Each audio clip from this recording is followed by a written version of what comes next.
Assalamualaikum warahmatullahi wabarakatuh. Salam sejahtera untuk kita semua. Perkenalkan, nama saya Musa Warman. Saya merupakan dosen di program studi Teknologi Rekayasa Perangkat Lunak atau yang disingkat dengan TRPL di Politeknik Engineering Indorama. Saat ini saya juga menjabat sebagai Kepala Program Studi di Teknologi Rekayasa Perangkat Lunak.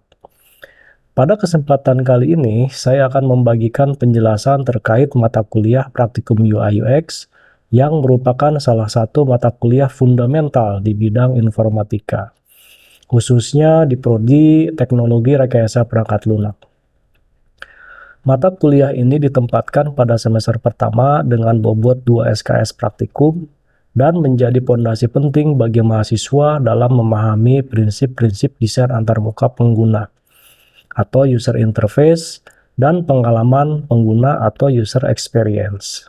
Deskripsi singkat mata kuliah ini adalah membekali mahasiswa dengan pemahaman mendalam mengenai perancangan UI UX, peranannya dalam pengembangan perangkat lunak yang tepat guna, serta tahapan-tahapan dalam proses perancangan antarmuka pengguna.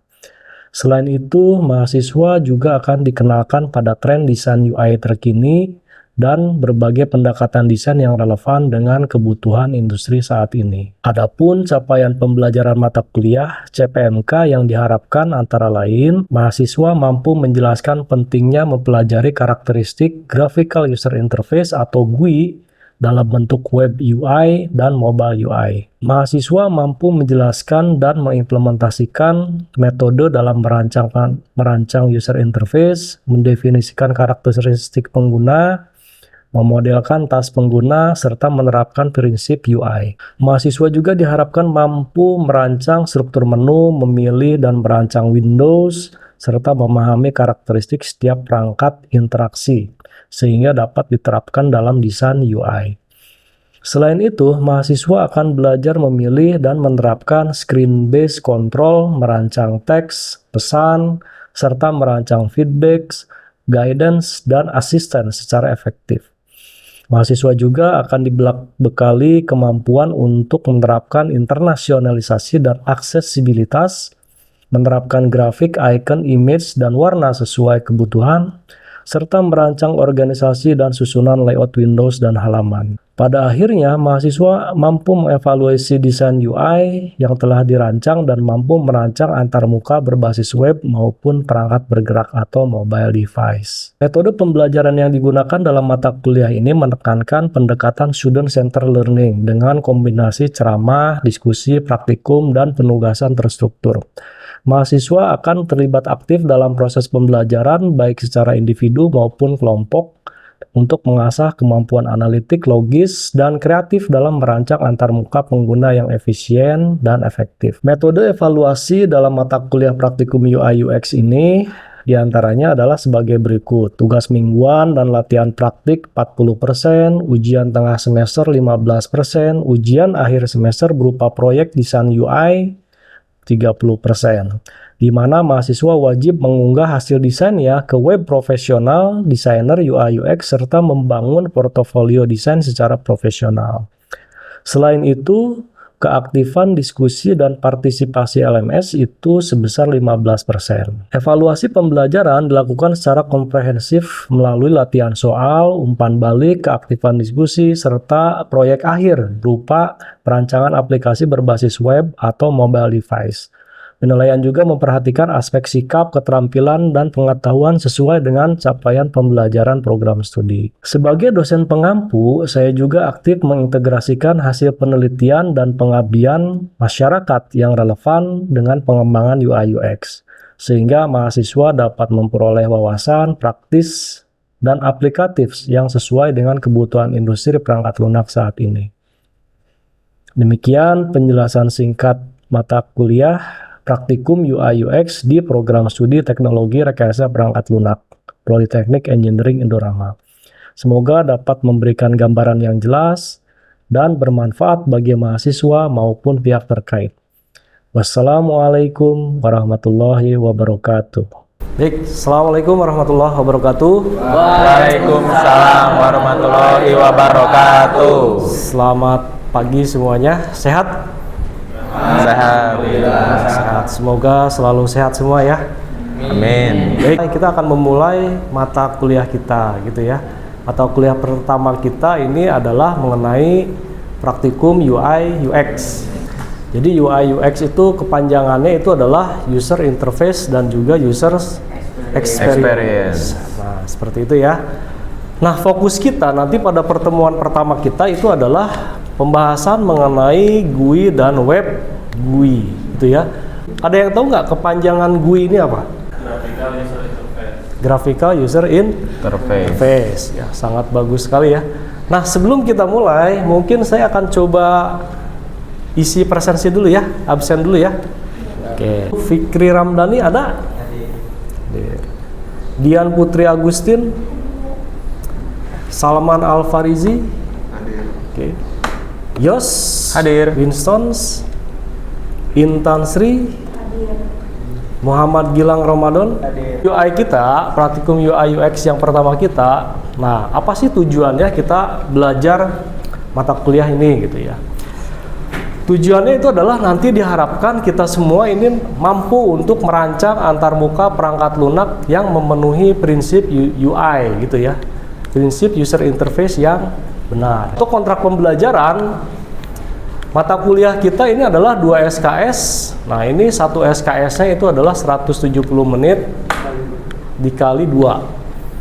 Kurang lebih pembelajaran tatap muka kita itu adalah 14 minggu di luar dari UTS dan UAS. Begitu ya.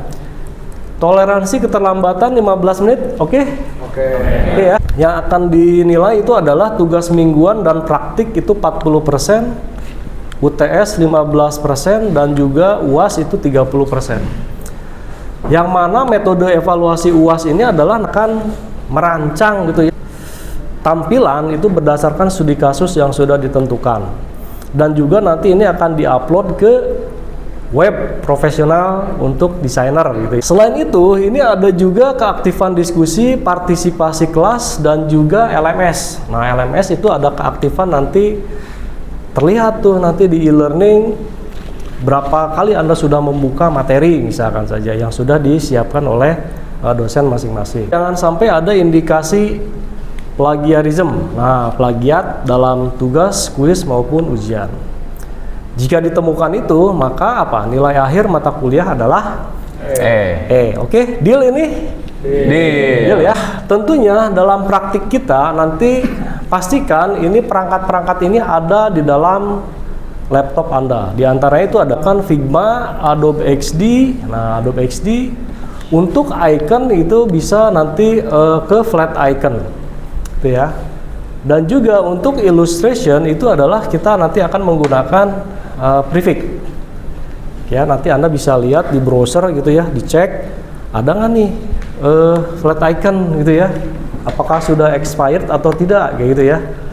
Dan juga ada nggak nih prefix illustration. Nah, coba dicek sekarang. Ada ya? Ada. Oke, ada. Di sini ada flat icon, ada, dan prefix itu juga ada. Nah, nanti aset-aset icon maupun gambar illustration nanti kita akan coba mengacu referensinya ke flat icon dan prefix. Yang mana aset-aset ini dapat dapat Anda akses secara free gitu ya, atau gratis. Nah, seperti itu. Terus pertemuan pertama kita, di sini kita akan coba belajar seberapa penting sih UI itu adalah user UX itu apa? Experience. User experience. Kita singkat dengan UI dan apa? UX. Kayak gitu ya. Nah, apa yang Anda ketahui mengenai UI sekilas gitu ya? UI ini apa sih yang sudah Anda ketahui gitu ya? UI ini berhubungan dengan apa sih gitu? Ada yang tahu? User interface tampilan awal main user atau pengguna itu bisa lihat. Iya, bagus sekali. Jadi tampilan awal, yang mana di tampilan awal itu terdapat apa tuh? Icon, contohnya gitu ya. Ada lagi apa? Gambar gitu ya. Terus ada apa lagi? Font gitu ya. Dan mungkin pewarnaan khusus gitu ya, yang bisa kita set ke dalam gambar tersebut, kayak gitu. Terus satu lagi nih, UI UX. Nah, ada yang tahu UX itu apa sih? Experience, berarti ini berhubungan dengan perasaan kayak gitu ya. Nah, kenyamanan kayak gitu ya. Berarti sebelum saya masuk ke UI UX, di sini ada yang punya sosmed, Instagram kayak gitu, Punya. gitu ya, atau mungkin YouTube gitu ya. Pengalaman nih saya tanya nih, pengalaman Anda ketika Anda menggunakan YouTube, pernah nggak Anda buka cukup 1 detik, 5 detik aja udah keluar gitu ya. Bahkan ketika tanpa kita sadari, ketika kita buka YouTube itu tidak terasa setengah jam berlalu gitu ya. 15 jam apa mungkin ya, itu kelamaan ya 15 jam ya. 15 menit berlalu kayak gitu ya. Iya. 2 jam bahkan tidak terasa, udah dari jam 1 sampai jam 3 ya kerasa tuh gitu ya. Nah, itu berhubungan dengan kenyamanan karena itu ya. Nah, ini pentingnya kita belajar nanti UI dan UX ini bagaimana merancang sesuatu, dan ketika sudah membuat rancangan tersebut, nyaman nggak usernya tersebut. Nah, tentunya nanti akan kita pelajari itu metode evaluasi, itu pertemuan yang terpisah ya. Nah, di sini ada beberapa referensi ya. Referensi yang bisa kita gunakan di sini ada Galitz, Welly sampai dengan 10 Hem gitu ya. Ini buku-buku ini dapat Anda akses di perpustakaan gitu ya. Dapat Anda akses di perpustakaan untuk yang edisi terbaru seperti itu. Nah, sampai dengan saat ini ada yang ditanyakan? Pak, izin tanya nih. Ada gak sih peluang kerja gitu setelah kita belajar UI UX? Peluang kerjanya itu apa aja, Pak? Ya. Ini pertanyaan yang sangat bagus sekali ya. Kadang ketika kuliah kita belajar sesuatu gitu ya, visi kita ke depan, ini ada peluang kerjanya tidak gitu ya. Betul. Ketika kita belajar UI UX, apa sih peluang-peluang yang bisa Anda dapatkan nanti gitu ya ketika sudah belajar gitu ya. Baik itu secara freelance maupun ketika Anda lulus nanti. Gitu ya. Nah, nanti akan coba kita lihat sama-sama ada beberapa peluang kerja gitu ya ketika kita belajar UI UX. Oh, ternyata ada peluang UI UX designer yang saat ini gaji yang mungkin dari awal itu adalah 7 sampai dengan 8 juta per month. Ini di Jakarta ya. Nah, terus ada lagi UI UX designer lagi 7,4 sampai 11 gitu ya. Terus ada web designer, ada juga di sini UI designer, dan juga kalau bisa dilihat itu ada associate senior visual designer atau UI UX designer. Jadi peluang-peluang ini bisa Anda dapatkan nanti gitu ya ketika Anda sudah belajar UI UX designer. Nah, peluang-peluang ini bisa Anda dapatkan nanti kalau di sini kebutuhannya itu adalah ini setelah lulus gitu ya. Jadi nanti ketika Anda sudah belajar UI UX designer gitu ya, Anda langsung melamar ke sini gitu ya. Nah, ini selesaikan dulu kuliah ya gitu ya. Nah, walaupun semester 1 gitu ya. Nah, ini semester 1 ini pastikan ini lulus dulu gitu ya. Nah, ini kita di sini bisa melihat bahwa betapa seriusnya gitu ya. Berapa mata kuliah ini harus diniatkan gitu ya ketika Anda datang gitu ya ke kampus, pastikan niatnya lurus dulu gitu ya. Niat datang untuk belajar, pulang membawa pulang membawa ilmu. Jadi ini mata kuliah yang prospektif gitu ya untuk dipelajari gitu ya. Oke, kita lihat lagi. Nah, di sini ada beberapa integrasi penelitian dalam pembelajaran gitu ya. Yang bisa dilihat di sini ada juga ternyata mahasiswa kita itu ya, itu menganalisis dan juga mendesain sistem informasi inventaris barang menggunakan design thinking. Dan juga di sini ada juga analisis dan perancangan UI UX. Nah, di sini pelaporan 4 dosa besar itu dengan metode R&D. Nah, ini yang sudah terpublikasi nih di website atau jurnal kita gitu ya, jurnal Pay. Kalau bisa Anda lihat sekilas di sini ada yang namanya HCI. UI UX. Nah, tadi user interface maupun user experience ini merupakan salah satu cabang gitu ya. salah satu cabang dari ilmu yang lebih luas. Ilmunya apa? Nah, ilmu yang lebih luas itu dinamakan dengan human computer interaction. Ya, human computer interaction. Oh, UI UX ini berarti bagian dari cabangnya ilmu dari HCI atau IMK, interaksi manusia dan komputer. Kalau misalnya Anda lihat sekilas, kita berada pada tahap mana nih sekarang nih? Tahun 2000 Ini mengalami ini desktop komputer masih ya? Masih ya. Yang ini mengalami laptop masih gitu ya.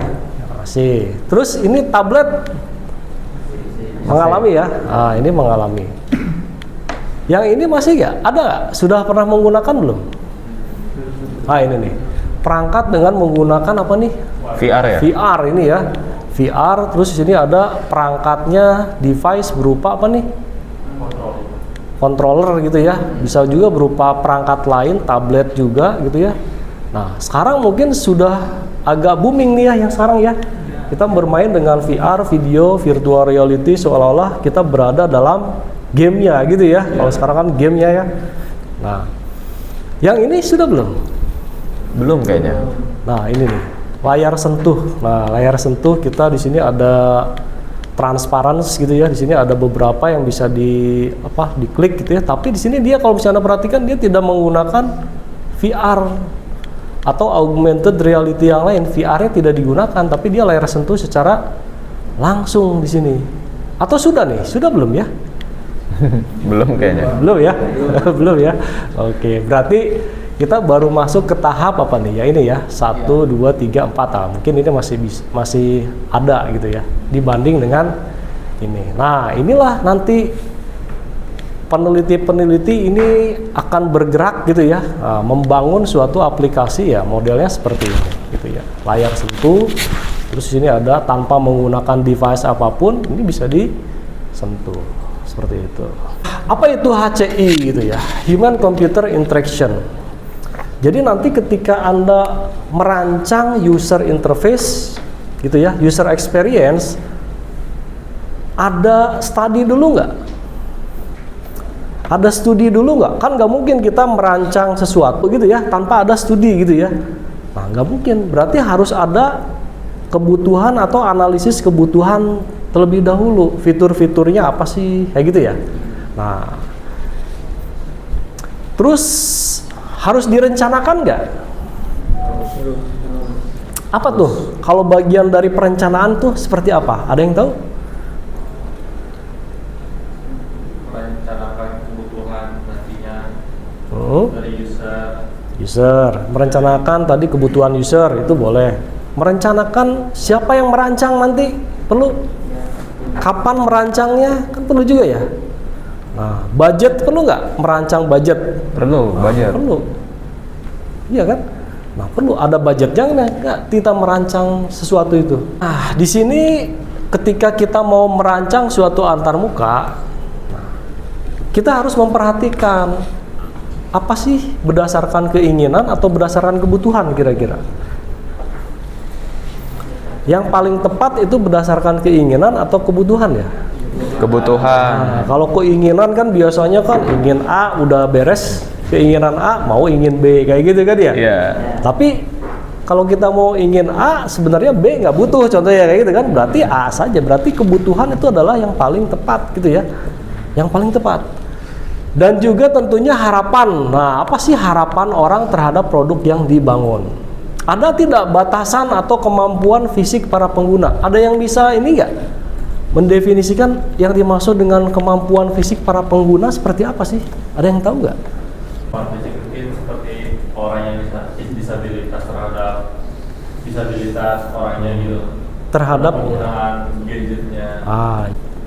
Kita mau merancang suatu sistem untuk tunarungu misalkan saja. Apakah ada gitu ya? Contohnya. Ada apakah tidak untuk yang tunarungu misalkan, untuk yang misalkan saja teknologi yang untuk yang mohon maaf tidak bisa melihat misalkan saja. Teknologi apa tuh sekarang ini yang sekarang sudah ada braille gitu ya. Kalau orang tidak bisa melihat tapi dia mau baca gitu. Orang tidak bisa mendengar tapi dia ingin merasakan kayak gitu.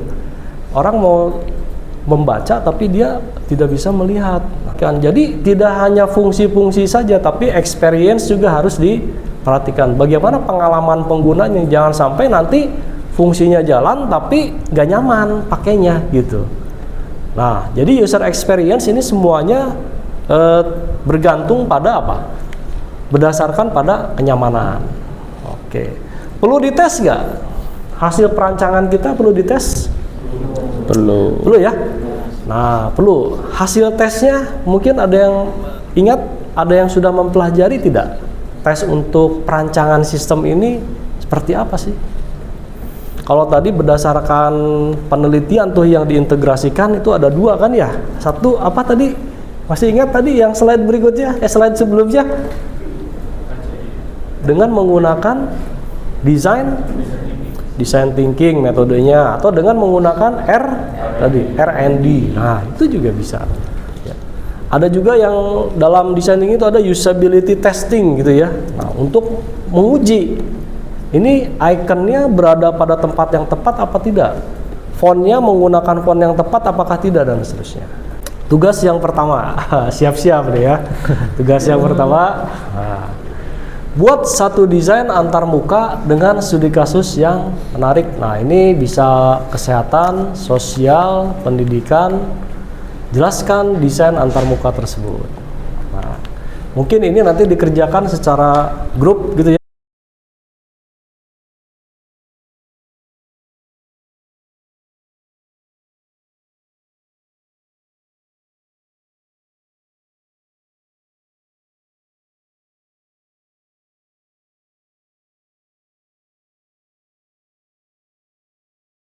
Ya, teman-teman Anda di sini satu kelompok ya, dengan aplikasi namanya apa, Siapah gitu ya. Nah, Siapah gitu ya.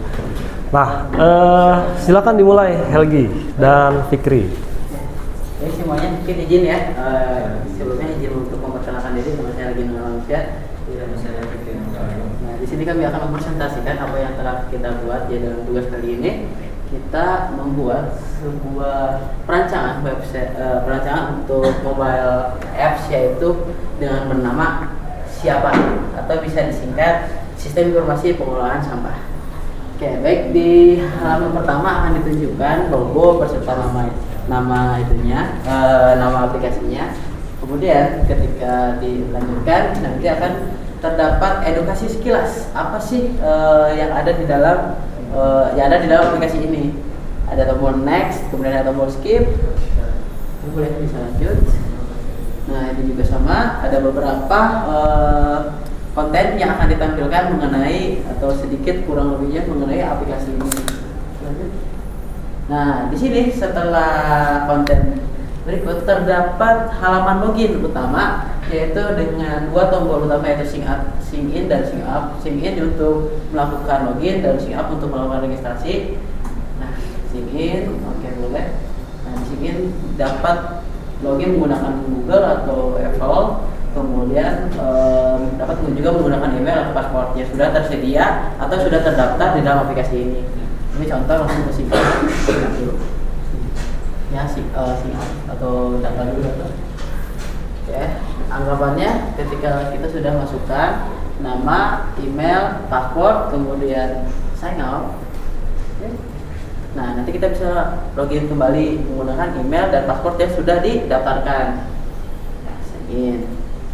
Nah, mungkin berikut adalah halaman atau tampilan awalnya dari aplikasi Siapah. Di sini terdapat dashboard, yaitu ada logo di atas, kemudian ada profile serta hamburger menu, kemudian ada poin atau poin dari berapa saldo yang tersedia di aplikasi ini.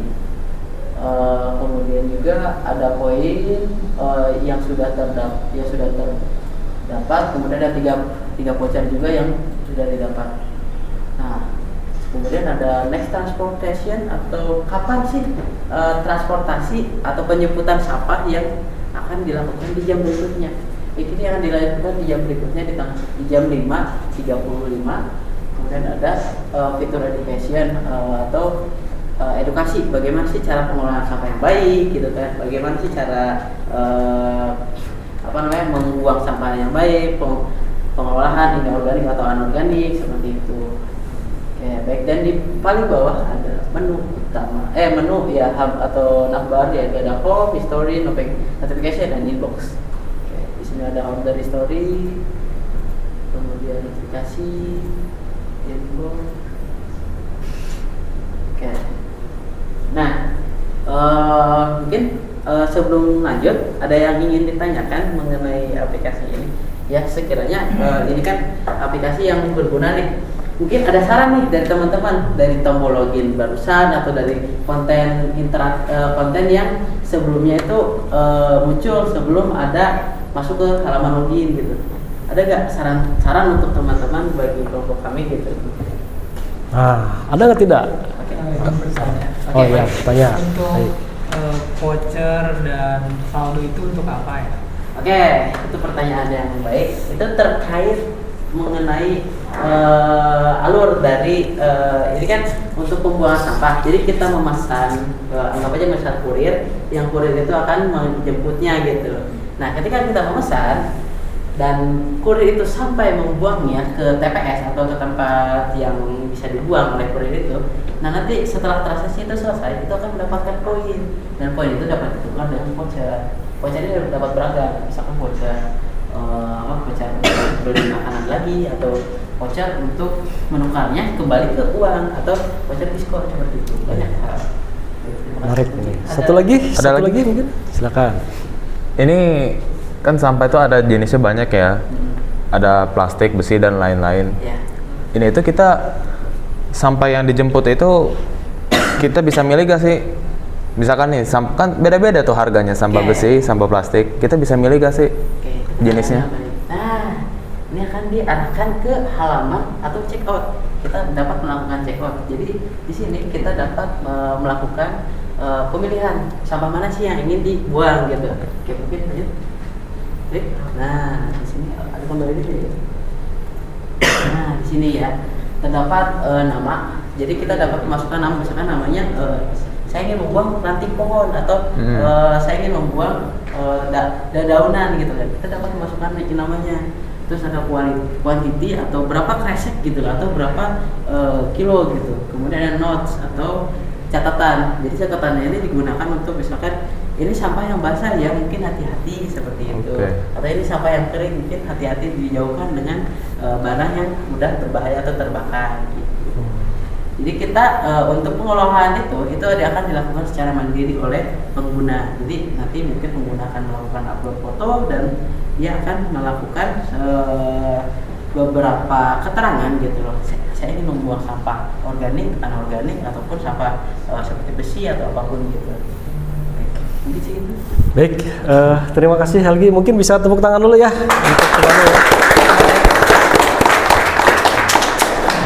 Silakan ditutup. Assalamualaikum warahmatullahi wabarakatuh. Waalaikumsalam warahmatullahi wabarakatuh. Terima kasih Helgi atas presentasinya, dan Fikri ya. Cukup jelas ya?